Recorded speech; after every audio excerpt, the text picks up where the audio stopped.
Ben? Ben? Remember that scene in Return of the Jedi where Luke was questioning what Ben Kenobi told him? That might happen with AJ and Mr. Ben Davison. But before I get started, I know y'all gonna like this, so go ahead and hit that thumbs up, subscribe, comment, all that. I want to hear you guys' opinion. I like talking to you guys in the comments section. I'm gonna have to bring some of you guys on when I go live sometime and see your faces, hear your voice and stuff. Some of you guys should start a channel too. Y'all know a lot. But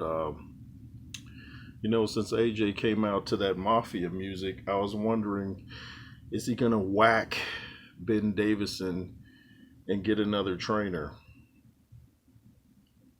I know these fighters watch our videos, and I don't think he's gonna get rid of Ben Davison, after one fight. If he has a fight with another opponent and something similar happens, then maybe it's called for. But after one fight, nah. And if he rematches Dubois and the same thing happens, then I guess you got to consider it. But I think AJ wants to have a big fight. I was watching an interview with Dillian White. He thinks AJ should get a tune up first, take some time off. Dillian wants a rematch. He said even if he's 60, he wants to have a violent rematch with AJ. But AJ wants these big fights, so I think if he changes trainers at this stage of his career, I think he'll feel like it's too much like starting over, and he may get flashbacks of what he did before when he was going to different trainers like Ronnie Shields and Derek James and soaking in information from all these different trainers, Robert Garcia and all them. And I don't think he's ready for that. I think him and Ben Davison still click. I just think maybe everybody was caught off guard by what they saw. Maybe the event threw Ben Davison off. I don't know, but it was definitely bad advice, and it's what got him stopped. I put out a video about that already. And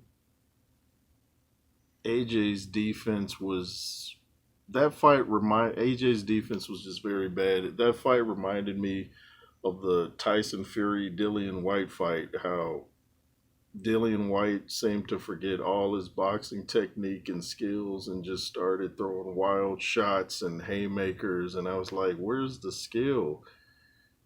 That's what AJ was doing. Now I don't know if sometimes these guys get in the ring and they're just not feeling it. Like, I'm not going 12 rounds tonight. I'm just swinging for the fences and trying to knock the guy's head off without using any technique, defense, or boxing skill. I don't know if that's what it was, but it was highly ineffective. And AJ's going to have to make some serious changes. And I got a video coming about that. It's not always about technique, although the technique was lacking. But I'm going to talk about what's really going on, I think, with AJ. And a couple people have pointed it out. Let's just say the unseen world is more real than the visual world. The unseen was here first. Might be a little too deep for some of y'all. But AJ has to get on the same page with whoever's training him. And he has to be so aware of what's going on in the ring that if he does get bad advice, he's like, maybe he doesn't want to embarrass the trainer on for the world to see, but maybe he can just think to himself, okay, that's not going to work. I'm going to go out and do it my way. Like, I remember Jim McMahon for the Bears back in the 80s. He was told to do a certain play, and he just went out there and did his own play, and it worked. He scored a touchdown, but he ignored the head coach's advice, who was Mike Ditka at the time. He just went out and did his thing. This wasn't a good weekend for Jay Roos as far as sports goes. Chargers lost to the Pittsburgh Steelers. I know Snoop Dogg is happy.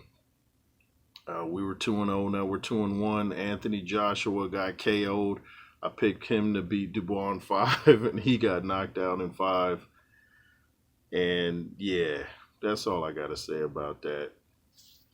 But anyway, it's the J Roos theory. If you wish to donate to the platform, the Cash App is $ J Roos 33 LSR forever and be fearless. Yay.